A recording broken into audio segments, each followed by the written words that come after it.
the Center for Climate Change and Development at Chukwumerije Federal University, which I lead, provided the modeling that went into the LTS, which you superbly coordinated.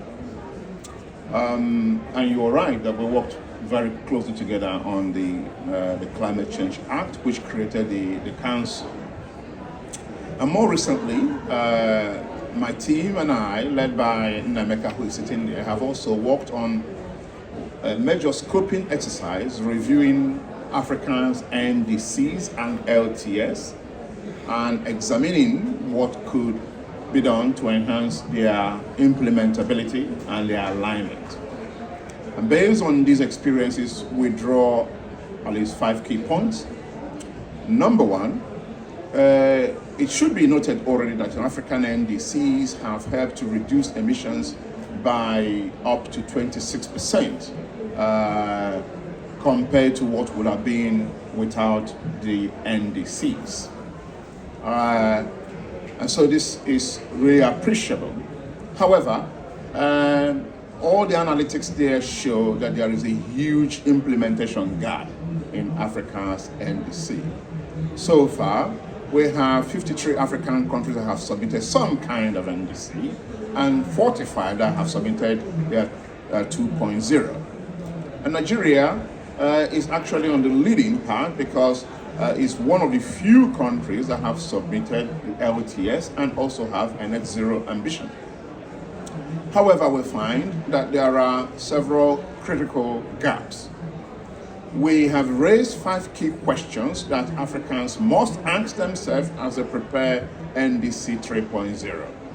And number one key area is the extent of political will and governance. And here we mean credible institutions, clearly development policies and goals and objectives. We'll also talk about alignment between ambition and the need of the people. Dr. Tafa have highlighted some of the excellent policies that Nigeria have developed over the years.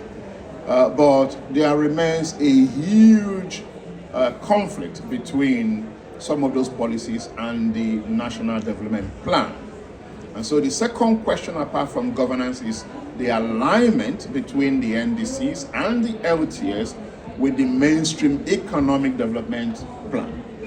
For example, Nigeria has all of these great ambitions, but we also have a commitment to enhancing our oil production. And if you look around you, you will see, and I'm not saying we should be ashamed of that, but we see that our pavilion is sponsored mostly by NMPC.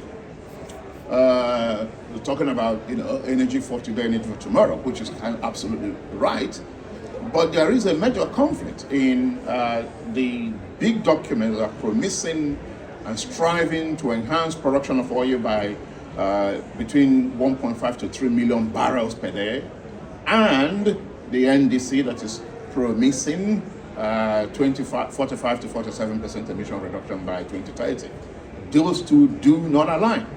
Now, we have to work very hard to bring alignment to these two documents, because the rule point 1 of climate ambition says that whenever climate ambition conflicts with National Economic Development Plan, the latter will always win.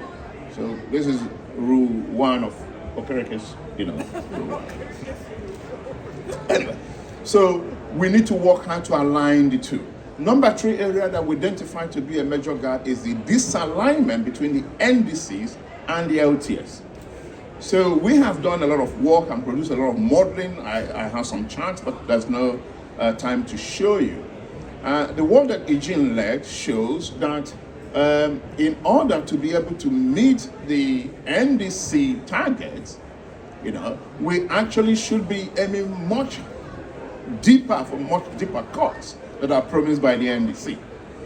And so it's important to realize that there is a need to join the two together.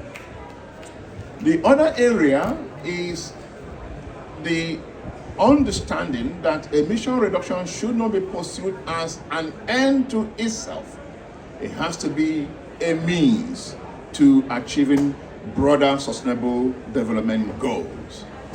What we see is there are certain great policies in the African NDCs, and Nigeria inclusive, which have not been thought through in terms of their broader socio-economic impact.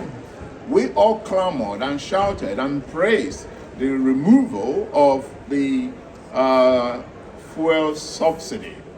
And preliminary analysis indicates that it has helped to reduce Nigeria's emission. But at the same time, our analysis at the CCCD and SPP show that this reduction has been regressive, i.e., the burden has fallen disproportionately on poor people. This is not how to do economic and climate policy. We need to ensure that these two are broadly aligned. And lastly, on the issue of analytics, I do not have hard data to support this, but I have been working with a lot of African countries, and I know that nearly 90% of their NDCs and LTS have been modeled using modeling tools that are not indigenous. We've flown in experts, consultants from abroad to come and model our energy transition pathways, NDCs and LTS. Nigeria, as far as I know, is one of the two only African countries that have produced their modeling, the modeling for their NDCs, their LTS through indigenous academics. And this has to change. And this requires a lot of strengthening capacity in Nigerian institutions, which I'm afraid is not happening at the moment.